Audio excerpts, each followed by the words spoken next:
오늘 신명기 28장 두 번째 말씀입니다. 우리가 잘 아는 대로 신명기 28장은 축복장으로 잘 알려져 있죠. 그런데 사실 그 분량으로 보면은 오히려 저주의 분량이 훨씬 많은 것을 볼 수 있습니다. 내일도 보는데 우리 신명기 28장은 신명기에서 가장 긴 장입니다. 그런데 그 저주의 분량이 축복의 분량보다 거의 4배 정도 1절부터 14절까지 축복 말씀하시고 오늘 15절부터 끝까지 저주를 이야기하는 것을 볼 수 있습니다. 우리 15절 읽었는데 다시 한번 읽어보실까요? 15절 시작. 내가 만일 내 하나님 여호와의 말씀을 순종하지 아니하여 내가 오늘 내게 명령하는 그의 모든 명령입니다. 모든 명령과 규례를 지켜 행하지 아니하면 이 모든 저주가 내게 임하며 내게 이를 것이니 모든 저주. 그래서 그 다음 절부터 끝까지는 모든 저주의 종류를 그냥 소개하는 것입니다. 사실 이 한 절로 딱 얘기해도 끝날 텐데 장황할 정도로 이런 종류의 저주들이 있을 것이다. 이렇게 소개하고 있습니다. 16절부터 19절까지는 우리 지난번에 본 1절부터 3절까지 내용 그 문장과 거의 똑같습니다. 그런데 단어만 바꾼 거예요. 거의 저주와 복만 바꿨습니다. 예를 들면은 우리 1절부터 3절까지 보면은 하나님 말씀을 경청하고 순종하면은 우리가 잘 아는 대로 여기 16절 그대로 내가 성읍에서도 복을 받고 들에서도 복을 받고 광주리 떡반죽도 복을 받고 내 소생, 토지, 소산 또 가축들이 복을 받고 들어가도 복 받고 나가도 복을 받을 것이다. 그 문장이잖아요. 근데 여기 보면은 거의 똑같은 문장에 복 대신에 저주만 넣은 거예요. 그래서 16절부터 내가 성읍에서도 저주를 받으며 들에서도 저주를 받을 것이요 광주리 떡반죽 그릇이 저주를 받을 것이요 내 몸에 자녀들, 토지, 가축들도 저주를 받고 들어가도 저주를 받고 나가도 저주를 받을 것이다. 어디를 가도 저주를 받고 또 무슨 일을 해도 저주를 받고 너와 관련된 모든 일이 저주가 될 것이고 저주를 피할 수 없게 될 것이다. 우리 1절부터 3절까지 그리고 이 내용을 보면은 같은 환경, 같은 조건이 복이 될 수도 있고 축복이 될 수도 있습니다.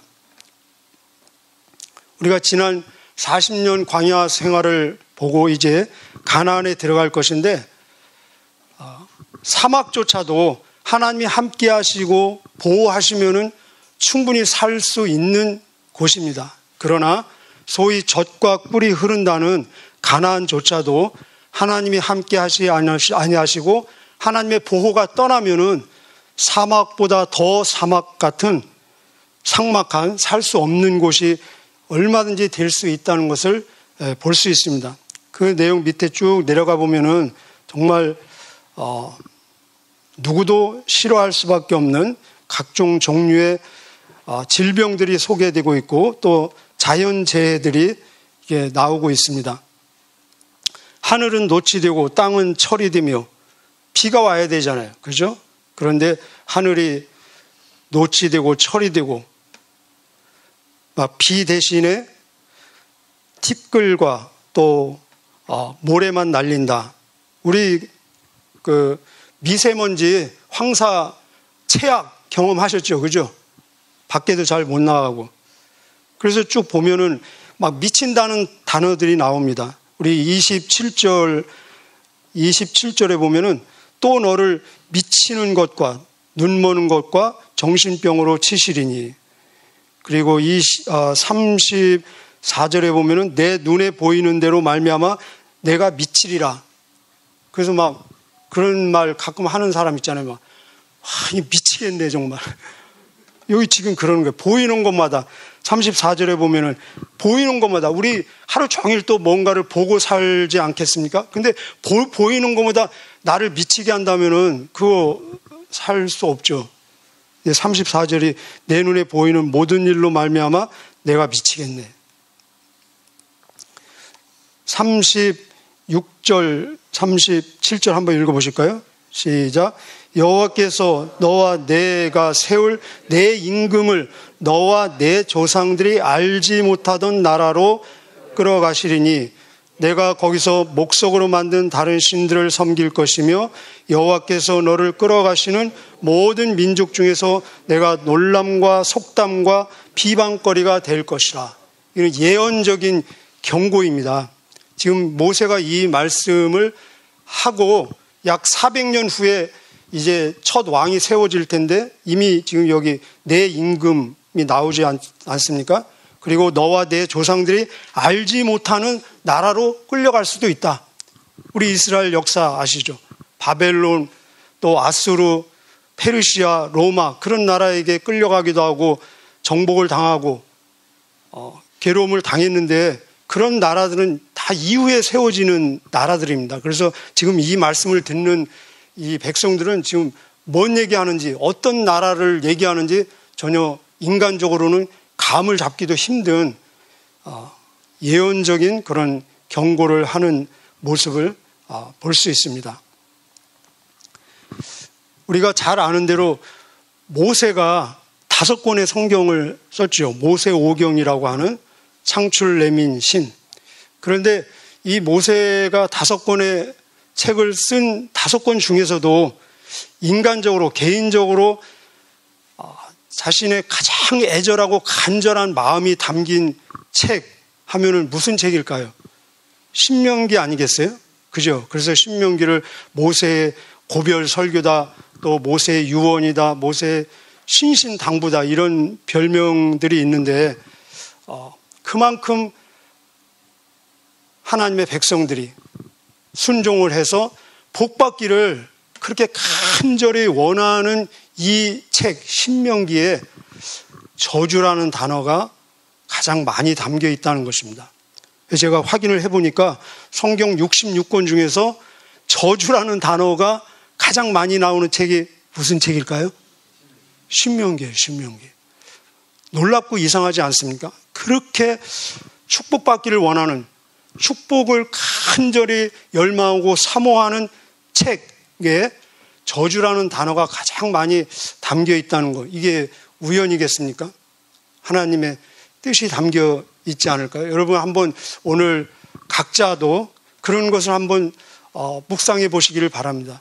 이 하나님의 축복, 복을 가장 열망하고 사모하는 그 책에 저주라는 단어가 왜 가장 많이 담겨 있을 수밖에 없을까? 한번 성령님의 인도하심으로 한번 묵상을 시간이 되시면 하루 종일 한번 해보는 것도 좋을 것 같습니다.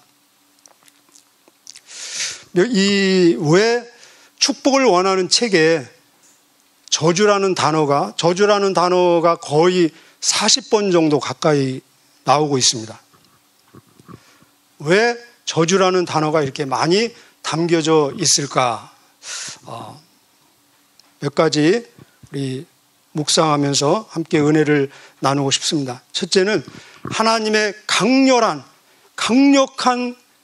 열정적인 사랑의 반증이라는 것입니다. 우리도 그렇지 않습니까? 자녀를 사랑할 때 어떤 때는 너무 사랑해서 계속 같은 말 또 반복하고 상관없는 옆집 자녀에게는 듣기 싫은 소리 안 하죠. 그런데 자녀에게는 또 하고 어떤 때는 그것이 자녀에게 경고가 되기도 하고 막 협박처럼 들리기도 하고 그래서 같은 말 반복해서 자녀는 듣기 싫어서 잔소리라고 하지 않습니까? 그런데 그 말을 하는 부모 입장에서는 잔소리가 아니죠. 듣는 사람 입장에서 잔소리가 되는 것입니다. 오늘 이 내용도 하나님께서 계속해서 반복하는 것은 그만큼 악인조차도 죄인조차도 멸망하지 않기를 원하는 하나님의 강렬한 사랑이 지금 표현되고 있다는 것입니다. 우리 에스겔서 공부했는데 에스겔서 18장 23절에 보면은 하나님께서는 악인조차도 그 제약 속에서 죽는 것을 절대로 기뻐하지 아니하시고 그 악으로부터 돌이켜서 사는 것을 하나님은 기뻐하시느니라. 할렐루야. 이게 하나님의 마음이라는 것입니다. 신약에서도 하나님은 모든 사람이 구원을 받아 진리에 이르기를 원하시고 할 수만 있다면 한 사람도 멸망치 아니하고 다 회개하기에 이르기를 원하시고 기다려주시고 또 기다려주시고 하루를 천년같이 천년을 하루처럼 기다려주시는 하나님의 모습을 볼 수 있습니다. 두 번째는 왜 이렇게 저주라는 단어가 많이 나오는가? 우리 인간을 다른 사람 볼 필요 없이 자기 자신을 한번 본질적인 내 모습 그리고 나를 둘러싼 환경을 한번 보시기 바랍니다. 인간은 본질적으로 순종을 해서 축복을 받기보다는 불순종을 해서 저주를 받을 가능성이 훨씬 많습니다. 인간은 본질적으로 재성이 있고 우리의 성향, 우리의 경향, 우리의 체질 그리고 우리의 본능을 한번 보십시오. 우리는 이 청개구리 심성이 있어가지고 그냥 가만히 있으면은 저절로 불순종할 수밖에 없는 경향과 체질이라는 것입니다. 그리고 우리를 둘러싼 이 세상을 보십시오. 이 세상은 마귀의 유혹과 도전이 끊임없이 있고 그리고 세상 가치관, 세상 문화 그리고 나를 둘러싼 주변에 많은 비슷한 죄인들이 있습니다. 그리고 이 순종은 이거 하라 했을 때 그거 하는 것이 순종이고 불순종은 그거 안 하는 것, 그거 위에 다른 모든 건 하는 것은 불순종입니다. 그렇기 때문에 순종의 선택은 한 길이고 불순종의 선택은 굉장히 많다는 것입니다. 그렇지 않습니까? 그래서 순종의 길은 좁은 길이고 불순종의 길은 넓은 길입니다. 이스라엘 역사도 보면은 우리가 이스라엘 역사를 쭉 보면은 순종해서 축복받은 때보다 시간보다 불순종해서 하나님의 징계 아래 있었던 시간 그리고 때가 훨씬 많았던 것을 우리는 잘 알 수 있습니다. 세 번째, 이렇게 저주라는 단어가 많은 이유는 하나님께서는 역설적으로 그만큼 우리를 향한 기대가 크시다는 것입니다. 우리가 정상적인 부모라면은 자녀를 향한 기대가 있지 않습니까? 소원이 있지 않습니까? 감독은 선수를 향한 기대가 있죠. 그래서 막 계속해서 사인 보내지 않습니까? 또 이 사장은 직원들을 향한 요구가 있잖아요. 무엇을 하기를 원하고 무엇을 기대하고. 그렇다면 하나님께서 우리를 직접 만드시고 당신의 형상대로 빚어주시고 하나님의 자녀 삼아주셨는데 너희가 하나님의 자녀이기 때문에 자녀답기를 기대하시는 것입니다. 왕같은 제사장이기 때문에 왕같은 제사장답기를 기대하시는 것입니다. 우리는 성도입니다. 거룩한 백성이기 때문에 진짜 거룩한 백성, 성도답기를 기대하신다는 것입니다. 기대가 없으면은 이런 경고의 말씀 할 필요가 없겠죠. 그래서 데살로니가전서 5장 22절에 보면은 너희는 어떤 악의 모양이라도 버려라. 악의 모양조차도 흉내도 내지 마라. 그런 말씀이 있습니다. 이렇게 저주가 많은 이유는 저주까지도 보복하고 최종적으로 멸망시키는 것이 목적이 아니라 결국은 교정하고 바로잡고 하나님의 사람으로 세워가는 것이 궁극적인 목적이라는 것입니다. 여러분, 하나님 앞에 순종해서 축복받기 위해서 최선을 다할 의지가 있으십니까? 있으시죠? 네. 의지는 있어야 되잖아요. 그죠? 그것을 지키고 안 지키고는 두 번째입니다. 일단 우리는 강력한 의지가 있어야 됩니다. 내가 최선을 다해서 하나님 말씀, 여기 모든 명령 규례라고 했잖아요. 모든 명령 규례를 다 지켜서 하나님의 축복이 사람이 되기 위해서 최선을 다하겠다. 이런 의지는 있어야 되잖아요. 그죠? 있으십니까? 아멘. 할렐루야. 저도 있습니다. 그런데 잘 안 될 때가 많이 있어요. 자, 근데 우리가 이제 걸리는 말씀 하나 드리겠습니다. 갈라디아서 3장 10절을 적어 보십시오. 갈라디아서 3장 10절에 어떤 말씀이 있냐면은 오늘 여기 15절에도 그랬죠. 그의 모든 명령과 규례, 모든이에요, 모든. 근데 갈라디아서 3장 10절에 여기서 끝나면 이건 구약 얘기고 우리는 신약이니까 조금 그래도 조금 덜 적용되지 않을까로 생각할 수 있는데, 갈라디아서 3장 10절에 동일하게 이 모든 기록된 하나님의 율법책에 기록된 모든 말씀을 항상 지키지 않는 자는 저주 아래 있을 것이다, 이 말씀이 있어요. 자, 다시 반복하겠습니다. 이 모든 하나님 말씀에 기록된 모든 말씀을 그냥 겉으로 지키는 것이 아니라 하나님은 중심을 보시고 의도를 보시고 동기를 보시잖아요. 그런데 하나님의 의도와 그 동기에 맞게 이 모든 기록된 말씀을 항상 지키지 않으면은 저주를 받을 것이다. 자, 여기에서 안 걸릴 사람이 있겠습니까? 없겠습니까? 저부터 걸려요. 그죠? 이 모든 말씀이에요. 그러면 100가지라면은 99가지를 지키고 한 가지 안 지키면은 걸리는 것입니다. 모든 말씀. 그리고 항상이에요. 항상. 모든 시간 지키다가 1초 안 지키면은 걸리는 것입니다. 갈라디아서 3장 10절에 이 모든 말씀을 항상 지키지 않으면은 저주 아래 있을 것이다. 여기에서 안 걸리는 사람이 어디 있겠습니까? 아까 우리가 우리의 강력한 의지 다 표명했죠. 나는 하나님의 말씀을 순종해서 축복의 사람이 되기 위해서 최선을 다하겠다. 우리 아멘 하지 않았습니까? 아무리 아멘하고 100번을 다시 태어나서 최선을 다해도 갈라디아서 3장 10절에 안 걸리는 사람은 하나도 없다는 것입니다. 그러면 정답이 무엇이겠습니까? 해답이 무엇이겠습니까? 정답은 예수 그리스도라는 것입니다. 예수 그리스도. 자, 그래서 결국은 하나님의 모든 저주로부터 자유함 받고 해방받아 하나님의 축복에 들어가는 열쇠, 정답, 해답, 유일한 길은, 유일한 대안은 예수 그리스도라는 것입니다. 구약뿐만 아니라 신약, 오늘을 살아가는, 여기 15절에 오늘 나오죠. 오늘 제가 한번 말씀드렸죠. 신명기에서 모든 성경 중에 가장 많이 나오는 단어 중에 하나가 오늘 또 나오는데, 오늘을 살아가는 모든 사람들에게 하나님의 저주로부터 구원받고 축복을 누릴 수 있는 유일한 대안은 예수 그리스도라는 것입니다. 자, 몇 가지 말씀으로 그 근거를 말씀드리겠습니다. 자, 유일한 대답이 뭐라고요? 유일한 정답이 누구시라고요? 예수 그리스도. 동의하십니까? 믿습니까?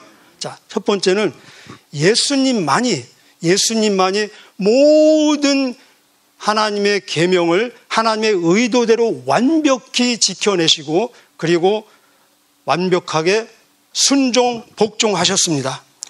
그래서 로마서 5장에 보면은 예수 그리스도 한 분의 순종으로 말미암아 모든 사람들에게 의가 이르렀고, 우리가 잘 아는 빌립보서 2장 7절 이하에 보면은 오히려 자기를 비워 종의 형체를 가져 사람들과 같이 되었고 사람의 모양으로 나타나셨음에 죽기까지 복종하셨으니 곧 어디서요?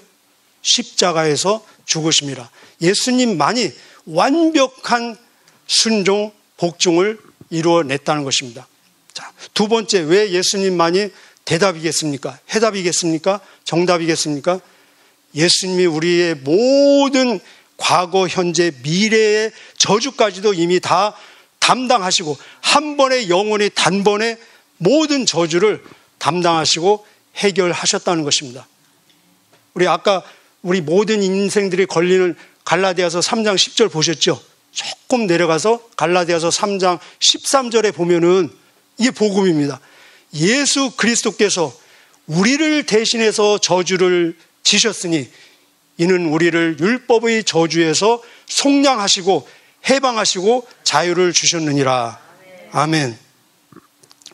여기 본문에 보면요, 하나님이 저주를 내릴 때 하나님의 저주로부터 도와줄 사람은 아무도 없다. 하나님의 저주를 피하게 해줄 사람은 아무도 없다. 저주로부터 구원해 줄 사람은 아무도 없다. 그렇지 않습니까? 하나님의 저주로부터 우리를 도와주려면은 하나님과 이 등급이 같거나 높아야 되잖아요. 그죠? 근데 그런 사람이 어디 있겠습니까? 잠깐 한번 보실까요? 26절. 막 시체가 공중의 모든 새와 땅의 짐승들의 밥이 될 것이니 그것들을 쫓아줄 자가 없다. 그걸 막아줄 자가 없어요. 29절. 맹인이 어두운 데서 더듬는 것과 같이 내가 백주에도 더듬고 내 길이 형통하지 못하여 항상 압제와 노력을 당할 뿐이라. 그 다음에 같이 읽어볼까요? 너를 구원할 자가 없을 것이다. 그렇죠. 또 31절. 내 소를 목전에서 잡았으나 내가 먹지 못할 것이며 내 나귀를 내 목전에서 빼앗겨도 도로 찾지 못할 것이며 내 양을 원수에게 빼앗길 것이나 같이 읽어볼까요? 너를 도와줄 자가 없을 것이며 하나님의 저주로부터 피하게 해줄 자도 없고 도와줄 자도 없고 구원해 줄 자도 없고 그런데 딱 한 분이 있어요. 그분이 누구실까요? 예수 그리스도. 그래서 예수 그리스도는 유일한 대언자시고 대속자시고 중보자가 되십니다. 우리를 십자가를 통해서 모든 저주로부터 속량하시고 해방하신 단 한 번의 사건, 그것으로도 충분한데 그것으로 끝나지 않고 계속해서 부활해서 그것도 그냥 멀리 있는 것이 아니라 하나님 성부 하나님 바로 옆에 앉아서 우리를 위해서 계속해서 중보하신다는 거예요. 그래서 로마서 8장 34절의 말씀입니다. 누가 우리를 정죄하리요? 죽으실 뿐 아니라 다시 살아나신 이는 그리스도 예수시니 하나님 바로 옆에 앉으셔서 우리를 위해서 중보하시느니라. 히브리서 7장 25절에 보면은 그러므로 예수 그리스도께서는 자기를 통해서 아버지 하나님께 나가는 자들을 온전히 구원하실 수 있으니 이는 그가 살아서 항상, 같이 해볼까요? 항상 우리를 위해서 중보하시느니라. 여러분 누군가를 위해서 사랑하는 사람을 위해서 중보하시잖아요. 그런데 항상 하십니까? 1분 1초 항상? 그거 힘들잖아요. 근데 예수님이 하나님 옆에 붙으셔가지고 항상 우리를 위해서 중보하신다는 것입니다. 그러니까 성부 하나님이 성자 하나님 보시고 우리를 봐주시는 거예요. 그래서 최종적인 선언은 뭐냐? 결론적인 선언은 요한복음 3장 36절입니다. 요한복음 3장 36절. 요한복음 3장 36절. 우리 요한복음 3장 16절 잘 아시잖아요. 그 맥락입니다. 그 맥락에서 36절에 예수 그리스도 아들을 믿는 자에게는 영생이 있고 아들을 순종하지 않은 자는 그 문맥으로 보면은 아들을 믿지 않는 자는 그래야 되잖아요. 그죠? 아들을 믿는 자에게는 영생이 있고 그러면 아들을 믿지 않는 자는 이래야 되는데 아들을 순종하지 않는 자는 그렇게 했어요. 이 말은 무슨 말씀입니까? 예수님을 믿지 않는 것이 곧 하나님께 불순종하는 뿌리라는 것입니다. 그래서 아들을 믿는 자는 영생이 있고 아들을 순종하지 않는 자는 영생이 없을 뿐만 아니라 오히려 그 위에 항상 하나님의 진노가 머물러 있느니라. 무서운 말씀 아닙니까? 여기서 모든 것이 그냥 갈라지는 것입니다. 그래서 영생과 영벌이 갈라지는 기준은 무엇입니까? 예수 그리스도. 요한복음 3장 36절에 근거해서. 그러면 영생과 영벌이 갈라지는 결정적인 기준이 예수 그리스도이라면은 축복과 저주의 기준도 예수 그리스도시고 평안과 불안의 기준도 예수 그리스도시고 승리와 패배에 갈라지는 결정적인 기준도 예수 그리스도이십니다. 믿습니까?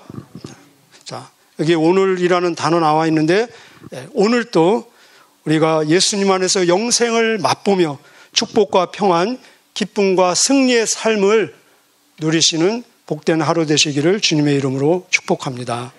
기도하시겠습니다.